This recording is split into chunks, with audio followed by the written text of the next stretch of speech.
আসসালামু আলাইকুম, সবাই কেমন আছেন? আশা করি ভালো আছেন। আলহামদুলিল্লাহ আমিও ভালো আছি। তো আজকে ভিডিও সম্পর্কিত কথাবার্তা বলার পাশাপাশি অন্য কথাও বলবো।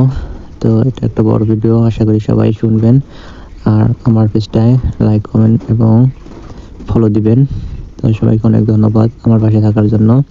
তো এক বিদেশি পর্যটক এক বাংলাদেশি লোকের সাথে দেখা হলো। তখন সে বিদেশি পর্যটক বাংলাদেশের লোককে জিজ্ঞেস করলো, এত খেলা থাকার পরেও বাংলাদেশের জাতীয় খেলা কেন হাডুডু? তখন বাংলাদেশের যুবক উত্তর দিল, বাংলাদেশের খেলা হাডুডু হওয়ার কারণ হলো এই খেলার নিয়ম, একদল আরেক দলের কোর্টের মধ্যে ঢুকতে হয় এবং তাদের টেনে ওই কোর্টের মধ্যে রাখতে পারলে সে 1 পয়েন্ট পায়। তো এটা হলো বাংলাদেশের মানুষ কেউ উন্নতি করতে চাইলে বা কোনো সফল কাজ করতে চাইলে তখন অন্য মানুষের হিংসা হয় বা তার কীভাবে ছোট করা যায় বা নিচে নামানো যায় এই চেষ্টায় থাকে।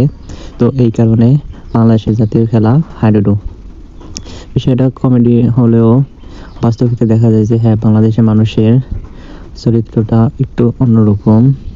প্রায় মানুষই এরকম চায়, কেউ যদি উন্নতি করে তখন তার ভালো লাগে না বা তারা কীভাবে ছোট করা যায় এই চেষ্টায় থাকে। যাই হোক, এই আমাদের একটা সবজি ক্ষেত, এখানে আমরা অল্প অল্প করে আমাদের নিজেদের খাওয়ার জন্য যা দরকার তা চাষ করছি। এখানে আলু থেকে শুরু করে বেগুন, মরিচ, টমেটো, লাল শাক, পালং শাক, ডাঁটা শাক, মূলা, লাউ সবই আছে। তো কিছু কিছু গাছ আলহামদুলিল্লাহ ভালোই বড় হয়ে গেছে। টমেটো গাছে ফুল আসছে, বেগুন গাছেও ফুল আসছে, পালং শাক অনেকটা বড় হয়ে গেছে। এখনো খাওয়ার মতো হয় নাই, যদিও আর কিছুদিন মধ্যেই খাওয়ার মতো হয়ে যাবে। তো বেগুন গাছ এবং টমেটো গাছগুলো বড় হয়ে যেতেছে, ওগুলো যদি মাটিতে পড়ে যায় তাহলে ফলন কমে যায়। এই কারণে আমরা করছিলাম কি, কিছু বাঁশের চাটাই বানাইয়া সেটা ওই বেগুন গাছে এবং টমেটো গাছে খুরশির মতো কেটে দিচ্ছিলাম এবং বেঁধে দিচ্ছিলাম। আর আমাদের বেগুন গাছে কিছু পোকা সংক্রমণ দেখা যাচ্ছে।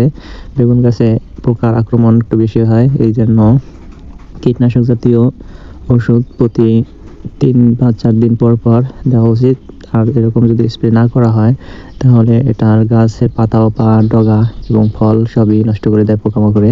এর জন্য এই বেগুনের জন্য একটু বেশি সময় এবং পরিচর্যা করা লাগে। তো আমাদের একটা বেগুন গাছ কী কারণে জানি মারা গেছে। গাছটা অনেক বড় হয়েছিল, একটা সাদা বেগুনের চারা ছিল। আল্লাহ গাছটা আমরা প্রথমে যে চাষগুলো করছিলাম সেটা পানির কারণে পড়ে নষ্ট হয়ে গেছে। এরপরে এটা যদি একটু পরবর্তী সিজনে লাগাইছিলাম, সেটা এখন অনেকটা আলহামদুলিল্লাহ বড় হয়ে গেছে। ইনশাআল্লাহ কিছুদিনের মধ্যেই ফলন আসবে। তো সবাই ভালো থাকবেন, আমার জন্য দোয়া করবেন এবং আমাদের এই সবজি বাগান এবং ব্যবসা বাণিজ্যতে যেন আল্লাহ বারাকা দেয় সেজন্য দোয়া করবেন। সবাই ভালো থাকুন। আসসালামু আলাইকুম।